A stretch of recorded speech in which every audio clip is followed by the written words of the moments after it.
سلام، امروز میخوام فرآیند و پروسه پزشک شدن یا دندون پزشکی و داروشناس شدن توی امریکا رو توضیح بدم. خب اینجا اول از همه برای اینکه شما برید مدیکال اسکول و یکی از ستاره رشته رو بخونید، باید قبلش یه دونه بچلر دیگری یا همون لیسانس داشته باشید. این لیسانس رو که شما میگیرید، اول مهم میشه چه رشته‌ای هستش، مثلا هر رشته‌ای که میخواد باشه، اصلا هنر، مهندسی، هر چی.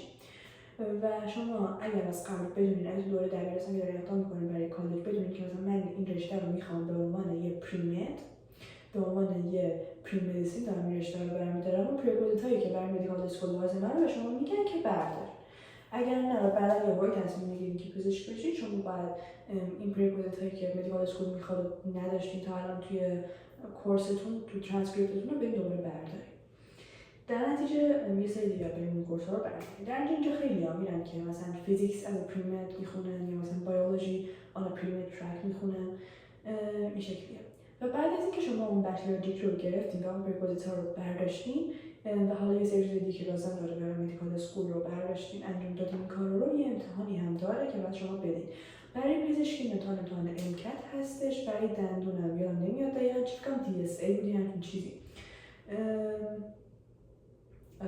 برای فارمسی هم من دقیقاً اطلاعاتی ندارم، ولی برای پزشکی دندون که میدونم که باید امتحان بدین قطعاً و نمره اون امتحانتون و GPA دوره لیسانستون و اون پریکوزیت هایی که داشتین، نمره اونا میکنه رزومه شما رو درست کنه که برین مدیکال اسکول. خیلی از بچه‌ها اینجا برای اینکه حالا این پروسه رو زودتر طی بکنن، یه سری مدارس خاص هستن که خیلی هم مثلا زیاد نیستن، کلاش 15-20 تا باشن و خیلی هم مدارس مثلا معروف مثل استنفورد و مثلا هاروارد نیستن. یه سری دانشگاه هستن که این دوتا رو با هم کامباین میکنن، با هم میچسبونن به هم دیگه و شما وقتی وارد اونجا میشین دیگه، حالا اگه اون نمره معادلتون از اون چیزی که خودشون میگن پایین‌تر نیاد، بعضیشون امکت میخوان بعضیشون نمیخوان، همون مسیر رو طی میکنی و پزشک میشی و دیگه این داستانا رو نداری. ولی خب اگه نکنی که بعد دیگه بچه‌ها رو بگیری و دوباره این پروسه هست.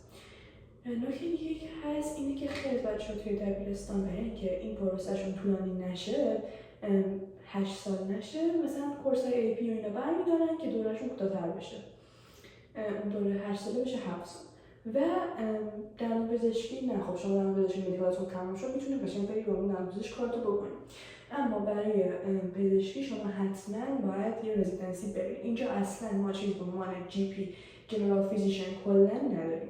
همه پزشک‌ها رزیدنسی رفتن و کمترین حالتش که در حد همون GP ما باشن 2 سال رزیدنسی فامیلی مدیسین رفته، پزشک خانواده میشه که اینجا محبوب ترین رشته در حال حاضر انستزیولوژیست دکتر بیهوشی هستش که برای اونم بعد 3 سال یا 4 سال بری رزیدنسی بخونی. بعد دوباره برای وقتی مدرسه تموم شد بعد امتحان USMLE بدیم که برای یه نمره میگیری دوباره از امتحانه که خیلی امتحانای میتونه که از سخت‌ترین امتحانایی که تو کل آمریکا وجود داره از همه میگن. 3 مرحله است و حالا باید پس چی، اولین مرحله نمره نداره، مرحله 2 و 3 نمره دارن و خیلی طولانیه. مرحله 2 8 ساعته و مرحله 3 2 روزه که 2 تا 8 ساعته میشه 16 ساعت امتحانه.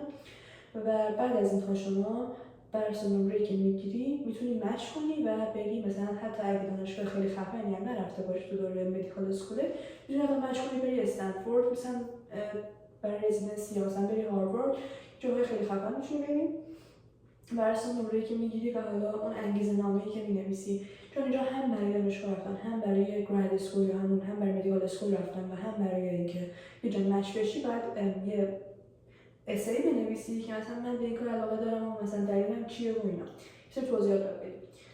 و فقط برای پزشکی و دندوندارو هم نیستش این داستان. اینجا حتی اگر بخوای لب هم بخونی، وکیل هم بخوای بشی، باید یه امتحان LSAT دوباره بدی بعد از دوره هم بچلور، دوباره مثل پزشکی و اینا دوباره بعد بری گراد اسکول لو بری که حالا لو اسکول بری که خب اونم دوباره پروسش همین شکلیه تقریبا. و الان که آدم میدونم میگیرم خیلی شاید برای پزشکی ایرانی که میخوام بیان اینجا بعده، به خاطر که کلا گفتن که دیگه ویزا نمیدن. امیدوارم زمانی که شما ویدیو رو دیدین این مشکلات حل شده باشه و به فکر اومدن به امریکا باشین.